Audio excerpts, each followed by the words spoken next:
मेरे अरहान बेटा, तुम्हें क्या हो गया है? तुम तो जल रहे हो बुखार में। आजा, आजा मेरे पास। मेरे मासूम से बच्चे को बुखार हो गया। मेरा अरहान। मलहून, अरहान ठीक तो है ना?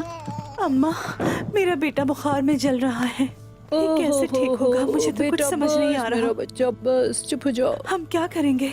इसे तो तेज बुखार है। आलाजा जाओ, मेरे लिए सिरके के साथ पानी लाओ, जल्दी करो। आलाजा जल्दी करो। ठीक हो जाएगा, ठीक हो जाएगा मेरे बच्चे, सब ठीक हो जाएगा, कोई बात नहीं। अल्लाह, मेरा बच्चा, मेरा बहुत जल रहा बच्चा, है। मेरा अरहान, अल्लाह तुम्हारी हिफाजत करेगा।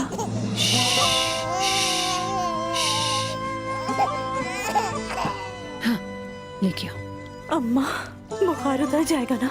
ये बच्चा है, इसे बुखार होना मामूल की बात है।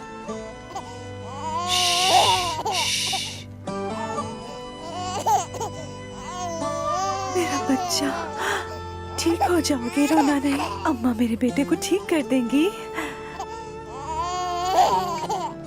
अल्लाह शिफा देने वाला है, तू ही शाफी है।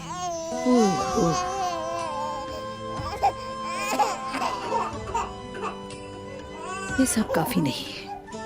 आयशा, कुछ गर्म पानी तैयार करो, चलो। और रान को नहलाते हैं हम लोग। ठीक है। बस बस बस मेरा बच्चा, ठीक हो जाओगे। चलो इसके ठीक हो कपड़े उतारो। जाओगे।